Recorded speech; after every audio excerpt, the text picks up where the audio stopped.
கர்த்தருடைய பரிசுத்த நாமத்துக்கு மகிமை உண்டாவதாக. ஏலோகி மிடல் வார்த்தை என்ற இந்த நிகழ்ச்சி மூலமாக உங்கள் யாவரையும் நான் சந்திப்பில் பெரிய மகிழ்ச்சி அடைந்த காலை நேரத்தில் ஒரு புதிய மாதத்துக்குள்ளாக ஆண்டு நம்மளை கொண்டு வந்திருக்க 8 மாதங்களுக்கு கிருபையாக நடத்தினவன் இந்த 9வது மாத கர்த்தர் நம்மளை நடத்துவார் என்ற ஒரு பெரிய நம்பிக்கையோடு இதுவரை உதவி செய்த ஆண்டவர் உயர்த்தி நம்ம பாட போகிறோம். கர்த்தர் இந்த மாதத்தில் பெரிய அற்புதங்களை கர்த்தர் நமக்கு செய்வார். எல்லாம் சேர்ந்து பாடுவோமா? ஹல்லேலூயா. நன்றி அப்பா, எங்கள் கொம்பை நீர் உயர்த்தினீர், எங்கள் தலையை அப்பா ஆண்டவர் உயர்த்துகிறவரேன்னு சொல்லி எல்லாம் சேர்ந்து பாடுவோம். ஆமென்.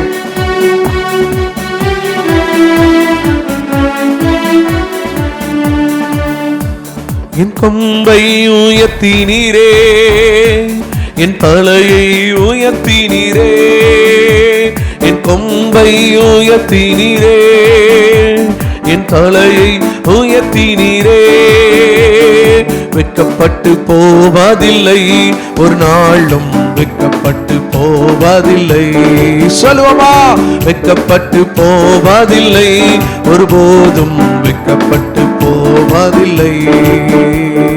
நன்றி தகப்பனே, நன்றி ஏசையா, நன்றி தகப்பனே, நன்றி ஏசையா. வெட்கப்பட்டு போவதில்லை, ஒரு நாளும் வெட்கப்பட்டு போவதில்லை. வெட்கப்பட்டு போவதில்லை, ஒருபோதும் வெட்கப்பட்டு போவதில்லை. உனக்கு விரோதமாய் ஆயிரங்கள் எழும்புவார்கள், ஆனால் உன்னை மேற்கொள்ள முடியாது. உன்னை காத்திட அவர் உன்னோடு இருக்கிறார். உன் தலையை கர்த்தர் உயர்த்துவாரே. ஆமென். உனக்கு விரோதமாய் எழும்புவார்கள், ஆனாலும் உன்னை மேற்கொள்ள முடியாது. உனக்கு விரோதமாய் எழும்புவார்கள், ஆனாலும் உன்னை மேற்கொள்ள முடியாது. உன்னை காத்திட உன்னோடு இருக்கின்றார், உன் தலையை உயர்த்திடுவார். உன்னை காத்திட உன்னோடு இருக்கின்றார், உன் தலையை உயர்த்திடுவார். நன்றி தகப்பனே, நன்றி ஏசையா. சொல்லுவோமா? நன்றி தகப்பனே, நன்றி நன்றி ஏசையா. வெட்கப்பட்டு போவதில்லை, ஒரு நாளும் வெட்கப்பட்டு போவதில்லை. எல்லாம் சொல்லுவோம். வெட்கப்பட்டு போவதில்லை, ஒருபோதும் வெட்கப்பட்டு போவதில்லை.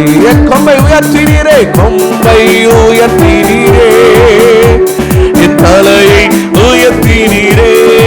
சொல்லுவோமா? என் கொம்பை உயர்த்தினீரே, என் தலையை உயர்த்தினீரே. வெட்கப்பட்டு போவதில்லை, ஒரு நாளும் வெட்கப்பட்டு. எல்லாம் சொல்லுங்க. ஆண்டவரே, இந்த காலை நேரத்திலப்பா எங்கள் கொம்பை உயர்த்துகிறவ, எங்களை தலையை உயர்த்துகிறவராய் இருக்கிறீரப்பா. நாங்கள் ஒரு நாள் ஒரு பொழுது வெட்கப்பட்டு போவதில்லை. யாரெல்லாம் அவரை நம்பி இருக்கிறார்களோ, வேதம் சொல்லுகிறது, ஓ நான் உன்னை கனப்படுத்துவேன், உன்னை மேன்மைப்படுத்துவேன், உன் தலையை உயர்த்துவேன் என்று எங்களுக்கு வாக்கு தந்தீரே. அந்த வாக்கு தத்தங்கள் எல்லாம் நாங்கள் நினைவு கூர்ந்து கர்த்தருடைய நாமத்தையே நாங்கள் உயர்த்துகிறோம். ஹல்லேலூயா, ஹல்லேலூயா. இதுவரை நடத்தினீரே, இதுவரை பாதுகாத்தீரே, அபிஷேகித்தீரே, சுகம் தந்தீரே. உடைய உன்னத கிருபைகளுக்காக நன்றி சொல்லுகிறேன் ஐயா. தொடர்ந்து பரிசுத்த ஆவியானவரே எங்களை கிருபையாய் நடத்துங்க, இயேசுவின் நாமத்தில் பிதாவே. ஆமென், ஆமென். ஹல்லேலூயா. கர்த்தருடைய பரிசுத்த நாமத்துக்கு மகிமை உண்டாவதாக. ஆண்டவராகிய இயேசுவின் நாமத்தில் யாவரையும் நான் வாழ்த்துகிறேன்.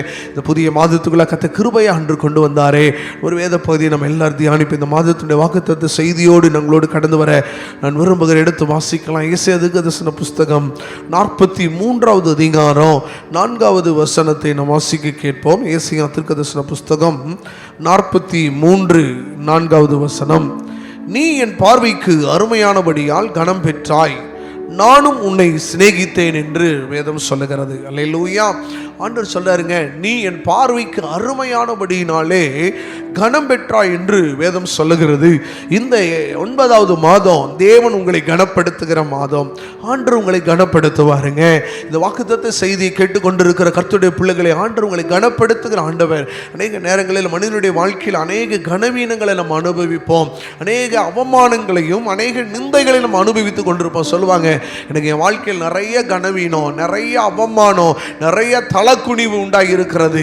ஆனால் ஆண்டவர் சொல்றாருங்க, இந்த மாதம் நீங்க ஆண்டவருடைய பார்வைக்கு நீங்கள் அருமையானபடினாலே ஆண்டவர் சொல்றாரு நீங்க கனப்படுத்துவீங்க. நீங்க ஆண்டவருடைய பார்வையில் நீங்கள் விசேஷித்தவர்கள், நீங்கள் கர்த்தருடைய பார்வையில் நீங்கள் விலையேற பெற்றவர்கள். மனிதர்கள் உங்களை எப்படி வேணாலும் பார்க்கலாம், எப்படி வேணாலும் உங்களை குறித்து யோசிக்கலாம், எப்படி வேணாலும் உங்களை குறித்து பேசலாம், எப்படி வேணாலும் உங்களை குறித்து நினைச்சுக்கிட்டே இருக்கலாம். ஆனால் ஆண்டவர் சொல்றாருங்க, நீங்க ஆண்டவருடைய பார்வைக்கு நீங்கள் அருமையானவர்கள்.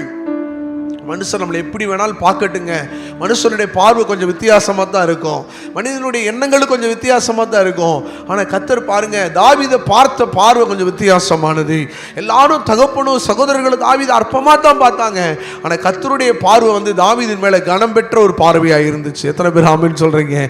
ஒருவேளை கர்த்தர் உங்களை பார்க்கிறார். எப்படி பார்க்கிறாரா? நீங்கள் ஆண்டவருக்கு முன்பாக நீங்கள் அருமையானவர்கள், நீங்கள் ரொம்ப விசேஷமானவங்க, நீங்கள் ஒரு ஸ்பெஷலான ஒரு ஆள். நீங்கள் நினைக்கலாம் ஒரு சாதாரண மனுஷன் இல்லைங்க. கர்த்தருடைய பார்வையில் உலகத்துக்கு முன்னாடி நீங்கள் எப்படி வேணாலும் இருந்தாலும் ஆண்டவருக்கு முன்னாடி நீங்கள் விலையேற பெற்றவர்கள். ஆமென் சொல்லுங்களேன். வசனம் சொல்லுகிறது, நீ என் பார்வைக்கு அருமையாய் இருக்கிறபடியினால நான் உன்னை கனப்படுத்துவேன், நீ கனம் பெறுவாய் என்று ஆண்டவர் சொல்லுகிறார். அல்லேலூயா. நானும் உன்னை சிநேகிக்கிறேன். ஆண்டவர் உங்களை சிநேகிக்கிறார். ஆண்டவர் மேல் அன்பாக இருக்கிறாரு, ஆண்டவர் மேல் இரக்கமாய் இருக்கிறார், தயவாய் இருக்கிறார். அதனால ஆண்டவர் சொல்லாருங்க, நான் உன்னை கனப்படுத்துவேன், நீ என் பார்வைக்கு அருமையானபடியினாலே கனம் பெற்றாய், நீங்கள் கனம் பெறுவீர்கள். அந்த மாதம் ஆண்டவர் உங்களை கனப்படுத்துகிற மாதங்க. நீங்கள் ஏதோ யோசிச்சுட்டு உட்காந்து இந்த வார்த்தையை கேட்டுட்டு இருக்கிறீங்களா? ஒருவேளை யூடியூப் வாயிலாவோ டிவி வாயிலாவோ இந்த செய்தியை கேட்டுட்டு இருக்கிறீங்களா? ஆண்டவர் உங்களை பார்த்து தான் சொல்றாரு, நீங்கள் கர்த்தருடைய பார்வைக்கு விலையேற பெற்றவர்கள், தேவனுக்கு முன்பாக நீங்கள் கனம் பெற்றவர்களாய் கர்த்தர் வைத்திருக்கிறார். யாரெல்லாம் ஆண்டவர் கனப்படுத்துறாரா? வாசிக்கலாம். யோவான் எழுதின சுவிசேஷம் 12வது அதிகாரம் 26வது வசனத்தை வாசிக்கும் பொழுது வேதம் சொல்லுகிறது, ஒருவன் எனக்கு ஊழியம் செய்தால் அவனை பிதாவானவர் கனம் பண்ணுவார் என்று வேதம் சொல்லுகிறது. அப்போ ஆண்டவர் யாரை முதல் கனப்படுத்துறாரா? ஒரு மனிதன் ஆண்டவருக்கென்று ஊழியம் செய்யும் பொழுது கர்த்தர் அவனை கனப்படுத்துவார். அல்லேலூயா. ஆண்டவர்களை கர்த்தருக்கு முன்னாடி நீங்கள் ஊழியம் செய்யணும். ஆண்டவருக்காக ஏதாவது ஒன்று இழக்கணும். எதை இழந்திருக்கிறீங்க? ஆண்டவருக்காக ஏதாவது ஒன்று இழக்கணும், ஊழியம் செய்யணும். ஆண்டவருடைய நாம மகிமைக்காக சுவிசேஷம் சொல்லணும், ட்ராக்ஸ் கொடுக்கணும், ஜப ஊழியம் செய்யணும், ஆலயங்களில் பணிவிட செய்யணும், ஆலய ஆராதனைகளில் கலந்து கொள்ளணும். எல்லா சகல பணிவிடைகளையும் பாய் விரிக்கிறதுலேருந்து, பாயை சுருட்டி வைக்கிறதுலேருந்து, ஆலயங்களை சுத்தம் பண்ணுறதுலேருந்து, ஒழுங்குபடுத்துறதுலேருந்து, ஊழியக்காரனுக்கு உதவியாளராய் வேலை செய்கிறதுலேருந்து சகல காரியங்கள் நம்ம செய்யும் பொழுது வேதம் சொல்லுகிற ஆண்டவர் பார்த்துக்கிட்டே இருப்பார். என்னுடைய ஆலயத்தில் உங்க செய்கிற சகல காரியமும் ஆண்டவர் ரொம்ப கண்ணோக்கமாக இருப்பாரா? நீங்கள் வெளியில் செய்கிறதெல்லாம் ஆண்டவர் பார்க்குறாரோ இல்லையோ, ஆலயத்துக்குள்ளே நீங்கள் போடுற அந்த காணிக்கை ஆண்டவர் பார்க்குறாரு. ஆலயத்துக்குள்ளே உட்கார்ந்து நீங்கள் ஆராதிக்கிற அந்த ஆராதனை ஆண்டவர் பார்க்குறாரு. முழு இருதயத்தோடு ஆராதிக்கிறீங்களா? முழு பலத்தோடு ஆராதிக்கிறீங்களா? உண்மையாக ஆராதிக்கிறீங்களா? பக்தியாக ஆராதிக்கிறீங்களா? பரிசுத்தத்தோடு கர்த்தரை ஆராதிக்கிறீங்க? இது எல்லாவற்றையும் பார்த்து உங்களை கர்த்தர் கனப்படுத்துவார், உங்களை ஆசீர்வதிப்பார். அல்லேலூயா. நாமத்தை பிரஸ்தாபப்படுத்துகிற எந்த ஸ்தானத்திலும் நான் இறங்கி வந்து உங்களை ஆசீர்வதிப்பேன் என்று தான் கர்த்தர் சொல்லி இருக்கிறார். பாருங்க, கர்த்தர் உங்க நடுவில் இறங்கி வந்து ஆசீர்வதிக்கிறார், கவனிக்கிறார். நீங்க ஆண்டவருடைய சமூகத்தில் நீங்கள் செய்கிற ஊழியங்கள், அதான் சொல்லுகிறது, ஒரு ஊழியம் செஞ்சா பிதாவானவர் கனப்படுத்துவார். கர்த்தருக்காக நீங்கள் படுற பிரயாசம், ஊழியத்தில் உங்களுக்கு ஒரு பெரிய கனம் உண்டுங்க. ரெண்டாவது, ஆண்டவர் யாரை கனப்படுத்துறாரோ? நீதிமொழிகள் புஸ்தகம் 29வது அதிகாரம் 23வது வசனத்தை வாசிக்கும் பொழுது, மனுஷனுடைய அகந்தை அவனை தாழ்த்தும், மனத்தாழ்மை இல்லவனோ கனம் அடைவான். மனத்தாழ்மை உள்ளவர்களாய் நாம் இருக்கணுங்க. வேதம் கற்றுக் கொடுக்கிறது மனத்தாழ்மை. நீங்கள் ஆண்டவருக்கு முன்னாடி ஒரு மனுஷன் எப்படிப்பட்டவர்களாக இருக்கணும்? மனத்தாழ்மை இருக்கணும். ஆண்டவருக்கு முன்னாடி மாத்திரம் இல்லைங்க, இந்த பூமியில் நம்ம வாழ்கிற நாட்கள் எல்லாம் நம்ம மனசுக்குள்ளே நமக்குள்ள ஒரு தாழ்மை இருக்கணும். சில பேரை பார்த்தா நமக்கு தெரியாது, அவங்க ரொம்ப தாழ்மையாக இருக்கிறது போல தான் இருக்கும். ஆனால் இருதயங்களுக்குள்ளே, அவங்க செய்கைகளில், அவங்களுடைய சிந்தைகளில், அவருடைய பேச்சுக்களில் என்ன இருக்கும் அப்படின்னா ஒரு மேட்டிமை இருக்கும், ஒரு மேன்மை இருக்கும். ஆனால் ஆண்டவர் என்ன சொல்றாருன்னா, ஒரு மனிதன் மனத்தாழ்மையாக இருக்கிறான்னா அவனை கர்த்தர் கனப்படுத்துவாரா? அல்லேலூயா.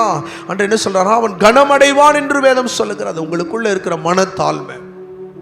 சில பேரை பார்த்தீங்கன்னா தாழ்மையாக இருக்கிற மாதிரியே நடக்கும். ஆனால் அவங்கள்ட்ட கொஞ்சம் பழகி பார்க்கும் பொழுது தான் தெரியும் அவங்க உண்மையிலே தாழ்மையாக இருக்கிறாங்களா, உண்மையிலே எளிமையாக இருக்கிறாங்களா அப்படின்னு சொல்லி செய்ய முடியாது, கண்டுபிடிக்கவே முடியாது. ஆனால் வேதம் சொல்லுகிறது பாருங்க, மனுஷனுடைய அகந்த அவனை தாழ்த்திடும், அவனை உயரவே முடியாது. அகந்தையாக நம்ம வாழ்கிறோன்னு வச்சுக்கோங்க. நீங்கள் அனைவருடைய வாழ்க்கை எப்படின்னா அகந்த உள்ள வாழ்க்கையாக தான் இருக்கும். அவங்களுக்குள்ள அதை என்ன செய்ய முடியாது, புரிந்து கொள்ளவே முடியாது.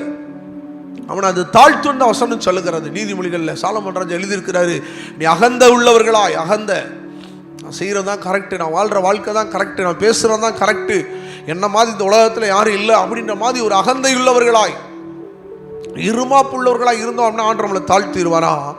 நமக்குள்ள ஒரு மனத்தாழ்மை இருக்கும் பொழுது கர்த்தர் உங்களை என்னை உயர்த்துவாருங்க. அல்லேலூயா. வேதம் சொல்லுங்க, நீங்கள் கனமடைவீர்கள். அல்லேலூயா. நீங்க என்ன செய்வீங்க? கனமடைவீங்க. ஆண்டவர் நமக்கு எப்படிப்பட்டவங்கள வச்சுக்கிறாரா? கனத்துக்குரிய பாத்திரமா. ஒருவேளை மனுஷன் நம்மளை கனவீனப்படுத்துவான் பார்த்தீங்கன்னா, நம்மளை எல்லாரும் என்ன செய்வாங்க? தூக்கி விடுவாங்க, நம்மளை உயர்த்துவாங்க, நம்மளை மேன்மைப்படுத்துவாங்கன்னு யாரையுமே சொல்ல முடியாது. அநேக நேரங்களில் சில மேலே ஒரு போராமல் வரும்பொழுதே அவங்க என்ன செய்வாங்க? கனவீனப்படுத்துவாங்க. அவங்கள குறித்து என்ன செய்வாங்க? தவறான ஒரு விமர்சனம் பண்ணுவாங்க. என்ன நினச்சி பண்ணுறாங்கன்னா, இவங்களை நான் கனவீனப்படுத்துகிறேன் நினச்சி என்ன செய்யறது? அவங்கள மட்டுப்படுத்துறேன்னு சொல்லி அவங்கள பற்றி குறையா சொல்கிறது, இல்லாது பொல்லாததெல்லாம் பரப்பி விடுறது, இதெல்லாம் உலகத்தில் நடக்கத்தான் செய்யும்.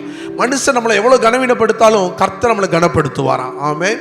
மனிதன் கனவீனம் தான் படுத்துவாங்க. ஊழியக்காரனாக இருக்கிற பொழுது ஊழியக்காரங்க இன்னொரு ஊழியக்காரங்களை விமர்சனம் பண்ணுவாங்க, ஒரு சபையிலிருந்து இன்னொரு சபையை விமர்சனம் பண்ணுவாங்க, ஒரு குடும்பத்திலிருந்து இன்னொரு குடும்பத்தை விமர்சனம் பண்ணுவாங்க, ஒரு மனிதர்கள் இன்னொரு மனிதர்களை விமர்சனம் பண்ணி கனவீனப்படுத்திக்கிட்டே இருப்பாங்க. ஆனால் ஆண்டவர் எப்படிப்பட்டவரா? அவர் பார்க்குறாருங்க, இருதயத்தை பார்க்குறாரு, அவங்களுடைய தாழ்மை ஆண்டவர் பார்க்குறாரு. அதை பார்த்து கர்த்தர் என்ன செய்வாருங்க? கனப்படுத்துகிறவராக இருக்கிறார். அல்லேலூயா, அல்லேலூயா. ஒருவேளை உங்களிடத்தில் இந்த காரியம் இருக்குதான் ஆண்டு எதிர்பார்க்கிறார். அடுத்த ஒரு வசனத்தை வாசிக்கலாமே.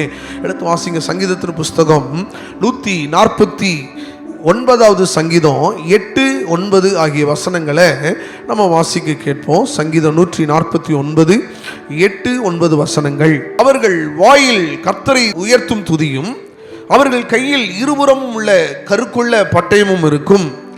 இந்த கணம் அவருடைய பரிசுத்தவான்கள் யாவருக்கும் உண்டாகும். அல்லேலூயா, அல்லேலூயா. அடுத்த ஒரு கணம் எங்க வருது அப்படின்னா, நீங்கள் கர்த்தரை துதிக்கிற துதியில, ஆராதனையில கர்த்தர் கனமடைகிறார். வேதம் சொல்லுகிறது, இந்த ஜனத்தை எனக்கென்று ஏற்படுத்தினேன், இவர்கள் என் துதியை சொல்லி வருவார்கள். அப்போ அடுத்த கணம் யாருக்கு அப்படின்னா ஆண்டவருக்குங்க. இன்னைக்கு அநேக நேரங்களில் இந்த உலகத்தில் எல்லாருமே என்ன செய்வாங்கன்னா, மனிதர்களை கனப்படுத்துவாங்க, நமக்குரிய மேல் அதிகாரிகளை கனப்படுத்திட்டு உயர்த்திக்கிட்டே இருப்பாங்க. எல்லாவற்றையும் உண்டாக்கின கனமும் மகிமையும் மாட்சிமையும் வல்லமையும் கர்த்தர் ஒருவருக்கே. எத்தனை பேர் ஆமென் சொல்றீங்க? இன்னைக்கு கனத்தை பார்த்தீங்கன்னா, இன்னைக்கு பாருங்க, கடவுளுக்கு கூட அந்த அளவுக்கு கனம் இருக்காது, அவ்வளவு முக்கியத்துவம் இருக்காது. ஒரு மனுஷனுக்கு, சாதாரண மனுஷனுக்கு அவ்வளவு முக்கியத்துவம், அவ்வளவு ஆடம்பரம், அவ்வளவு ஆர்ப்பரிப்பு, அவ்வளவு பேனரு. பாருங்க, இதெல்லாம் ஆண்டவர் விரும்புகிறாரா? இல்லைங்க. சகலத்தை உண்டாக்கி அவர் நமக்காக ஜீவனை கொடுத்திருக்கிறாரு.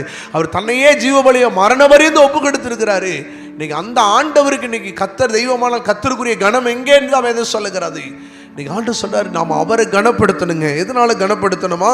நம்முடைய துதியினாலும் நம்முடைய ஆராதனையினாலும் கர்த்தர் என்ன செய்யணும்? கனப்படுத்தணும். ஆராதனையில் என்ன செய்கிறோம்? ஆலயங்களில் யாரை கனப்படுத்திட்டு இருக்கிறோம்? கர்த்தரை கனப்படுத்துகிறோமா? மனுஷரை கனப்படுத்துகிறோமா? ஆண்டவரை கனப்படுத்துகிறோமா? மனிதனை பிரியப்படுத்துகிறோமா? யாருக்கு பிரியமாய் ஆலய ஆராதனை நடைபெற்று கொண்டு இருக்கிறது?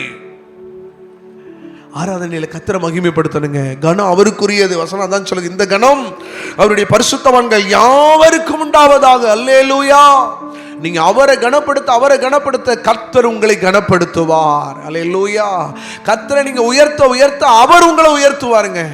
நீங்கள் கர்த்தருக்கு கொடுக்க வேண்டிய கனத்தை நீங்க சரியா நீங்க கொடுத்தீங்கன்னா, நல்லா புரிஞ்சுக்கங்க, கர்த்தர் உங்களை கனப்படுத்துவாரு. நீங்க ஆண்டவரை நீங்கள் கனவீனப்படுத்துவீர்களானால் கர்த்தர் உங்களை கனவீனப்படுத்திடுவாரு. கர்த்தருக்கு கொடுக்க வேண்டிய கனம், கர்த்தருடைய ஆராதனைக்கு கொடுக்க வேண்டிய கனம், தேவனுடைய ராஜ்யத்து நிமித்தமாய் கொடுக்க வேண்டிய கனத்தை நீங்கள் கொடுப்பீர்களானால் கர்த்தர் உங்களை கனவானா மாற்றுவாரு. கனம் பண்ணுகிறவர்களாய் கர்த்தர் மாற்றுவாரு. அநேகர் உங்களை கனம் பண்ணுவாங்க.